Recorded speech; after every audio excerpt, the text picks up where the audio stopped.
दंड प्रक्रिया संहिता का अध्याय 34 संपत्ति का व्ययन। धारा 451 कुछ मामलों में विचारण लंबित रहने तक संपत्ति की अभिरक्षा और व्ययन के लिए आदेश। जब कोई संपत्ति किसी दंड न्यायालय के समक्ष किसी जांच या विचारण के दौरान पेश की जाती है, तब वह न्यायालय उस जांच या विचारण के समाप्त होने तक ऐसी संपत्ति की उचित अभिरक्षा के लिए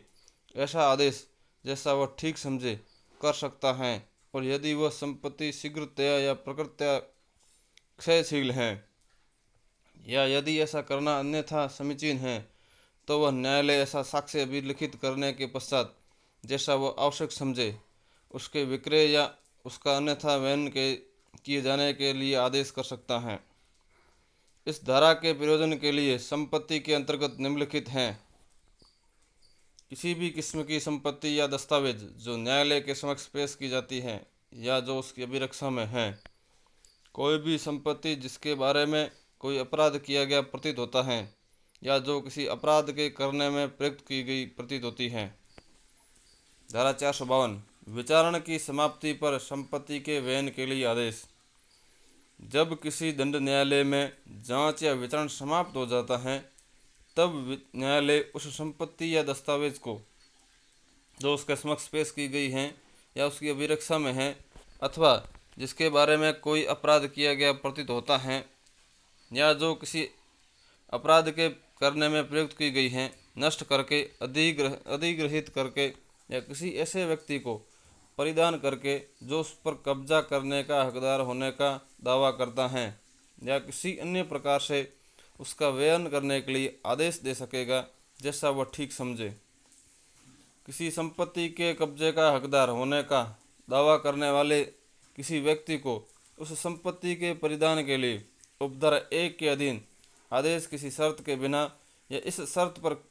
दिया जा सकता है कि वह न्यायालय को समाधानप्रद रूप में यह वचनबद्ध करते हुए प्रतिभुओं सहित या रहित बंद पत्र निष्पादित करें कि यदि उपधारा 1 के अधीन किया गया आदेश अपील या पुनरीक्षण में उपांतरित या अपास्त कर दिया गया तो वह उस संपत्ति को ऐसे न्यायालय को वापस कर देगा। उपधारा 1 के अधीन स्वयं आदेश देने के बदले सेशन न्यायालय संपत्ति के मुख्य न्यायिक मजिस्ट्रेट को परिदत्त किए जाने का निर्देश दे सकता है, जो तब उस संपत्ति के विषय में धारा 457, 458 और 459 में बंधित रीति से कार्रवाई करेगा। उस दशा में सिवाय जब संपत्ति पशुधन है, शीघ्रतया या प्रकृतया क्षयशील है या जब उपधारा 2 के अनुसरण में बंध पत्र निष्पादित किया गया है। उपधारा 1 के अधीन किया गया आदेश 2 माह तक जहां अपील उपस्थित की गई है वहां जब तक उस अपील का निपटारा न हो जाए कार्यान्वित न की जाएगा। उस संपत्ति की दशा में जिसके बारे में अपराध किया गया प्रतीत होता है। इस धारा में संपत्ति पद के अंतर्गत न केवल ऐसी संपत्ति हैं जो मूलतः किसी पक्षकार के कब्जे या नियंत्रण में रह चुकी हैं, वरन ऐसी कोई संपत्ति जिसमें या उसके लिए उस संपत्ति का संपरिवर्तन या विनिमय किया गया है। ऐसे संपरिवर्तन या विनिमय से चाहे अव्यवहित रूप से चाहे अन्यथा अर्जित कोई चीज भी है। धारा 453 अभियुक्त के पास मिले धन का निर्दोष क्रेता को सदाए। जब कोई व्यक्ति किसी अपराध के लिए जिसके अंतर्गत चोरी या चुराई हुई संपत्ति को प्राप्त करना अथवा जो चोरी या चुराई हुई संपत्ति प्राप्त करने की कोटि में आता है, दोष सिद्ध किया जाता है और यह साबित कर दिया जाता है किसी अन्य व्यक्ति ने चुराई हुई संपत्ति को यह जाने बिना या अपने पास या विश्वास करने का कारण हुए बिना कि वह चुराई हुई है उसे क्रय किया है और सिद्धोष व्यक्ति की गिरफ्तारी पर उसके कब्जे में से कोई धन निकाला गया था, तब न्यायालय ऐसा क्रेता के आवेदन पर चुराई हुई संपत्ति पर कब्जे का हकदार व्यक्ति को उस संपत्ति के वापस कर दिए जाने का आदेश दे सकता है कि ऐसा क्रेता द्वारा दिए गए मूल्य से अनधिक राशि ऐसे धन में उसे परिदत्त की जाए। धारा 454, धारा 452 और या 53 के अधीन आदेशों के विरुद्ध अपील।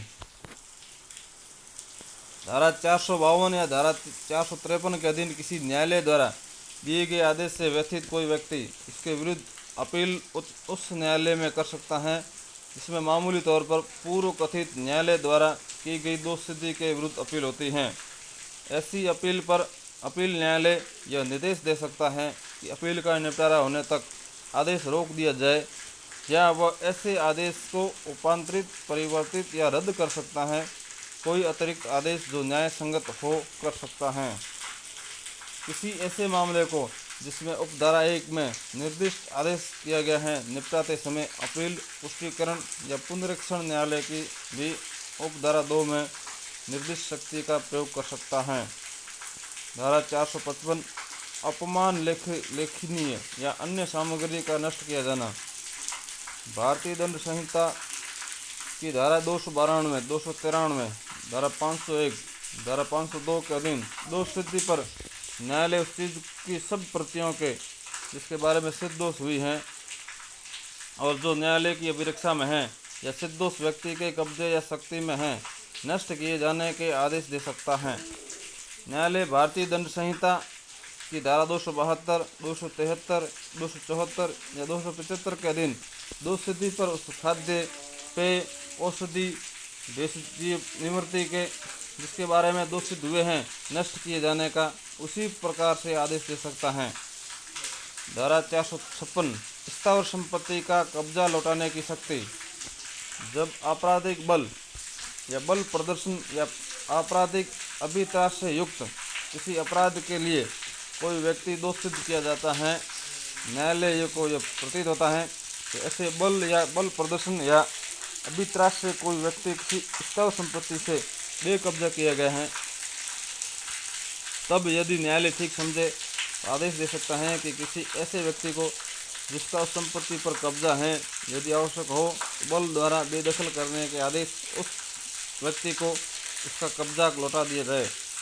परंतु न्यायालय द्वारा ऐसा कोई आदेश दोष सिद्धि की तारीख से 1 माह के पश्चात नहीं दिया जाएगा। जहां अपराध का विचारण करने वाले न्यायालय ने उपधारा 1 के अधीन कोई आदेश नहीं दिया है वहां अपील, पुष्टिकरण या पुनरीक्षण न्यायालय यदि ठीक समझे तो यथास्थिति अपील, निर्देश या पुनरीक्षण को निपटाते समय ऐसा आदेश दे सकता है। जहां उपधारा 1 के अधीन आदेश दिया गया है वहां धारा 454 के उपबंध उसके संबंध में वैसे ही लागू होंगे जैसे वे धारा 453 के अधीन दिए गए किसी आदेश के संबंध में लागू होते हैं।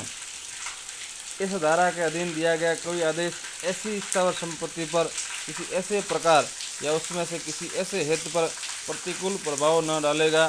जिससे कोई व्यक्ति सिविल वाद में सिद्ध करने में सफल हो जाता है। धारा 457 संपत्ति के अभिग्रहण पर पुलिस द्वारा प्रक्रिया। जब कभी पुलिस अधिकारी द्वारा किसी संपत्ति के अभिग्रहण की रिपोर्ट इस संहिता के बंदों के अधीन मजिस्ट्रेट को की जाती है, जांच या विचारण के दौरान ऐसी संपत्ति दंड न्यायालय के समक्ष पेश नहीं की जाती हैं तो मजिस्ट्रेट ऐसी संपत्ति के व्ययन के या उस पर कब्जा करने के हकदार व्यक्ति को ऐसी संपत्ति का परिधान किए जाने के बारे में या यदि ऐसा व्यक्ति अभी निश्चित नहीं किया जा सकता तो ऐसी संपत्ति की अभिरक्षा और पेश किए जाने के बारे में ऐसा आदेश कर सकता है जो वह ठीक समझे। यदि ऐसा हकदार व्यक्ति ज्ञात है तो मजिस्ट्रेट वह संपत्ति उसे उस शर्त पर यदि कोई हो जो मजिस्ट्रेट ठीक समझे परिदत्त किए जाने का आदेश दे सकता है। यदि ऐसा व्यक्ति अज्ञात है तो मजिस्ट्रेट उस संपत्ति को निरुद्ध कर सकता है और ऐसी दशा में एक उद्घोषणा जारी करेगा जिसमें उस संपत्ति की अंगभूत वस्तुओं का विनिर्देश हो और जिसमें किसी व्यक्ति से जिसका उसके ऊपर दावा है या अपेक्षा की गई हो कि वह उसके समक्ष हाजिर हो, ऐसी उद्घोषणा की तारीख से 6 माह के अंदर अपने दावे को सिद्ध करे। धारा 458 जहाँ 6 माह के अंदर कोई दावेदार हाजिर न हो वहाँ प्रक्रिया। यदि ऐसी अवधि के अंदर कोई व्यक्ति संपत्ति पर अपना दावा सिद्ध न करे, वह व्यक्ति जिसके कब्जे में ऐसी संपत्ति पाई गई थी यह दर्शित करने में असमर्थ है कि वह उसके द्वारा वैध रूप से अर्जित की गई थी, तो मजिस्ट्रेट आदेश द्वारा निर्देश दे सकता है कि ऐसी संपत्ति राज्य सरकार से वयनाधीन होगी तथा उस सरकार द्वारा विक्रय की जा सकेगी। जैसे विक्रय के आगमों के संबंध में ऐसी रीति से कार्रवाई की जा सकेगी जो विहित की जाए। किसी ऐसे आदेश के विरुद्ध अपील उस न्यायालय में होगी जिसमें मामूली तौर पर मजिस्ट्रेट द्वारा की गई दोषसिद्धि के विरुद्ध अपील होती है। धारा 459 विनश्वर संपत्ति को बेचने की शक्ति। यदि ऐसी संपत्ति पर कब्जे का हकदार व्यक्ति अज्ञात या अनुपस्थित है और संपत्ति शीघ्रतया और प्रकृतया क्षयशील है, अथवा यदि उस मजिस्ट्रेट की जिसे उसके अभिग्रहण की रिपोर्ट की गई है यह राय है उसका विक्रय स्वामी के फायदे के लिए होगा, अथवा ऐसी संपत्ति का मूल्य 500 रुपये से कम है, तो मजिस्ट्रेट किसी समय भी विक्रय का निर्देश दे सकता है। ऐसे विक्रय के शुद्ध आगमों को धारा 457 और 458 के बंद यथासाध्य निकटतम रूप से लागू होंगे।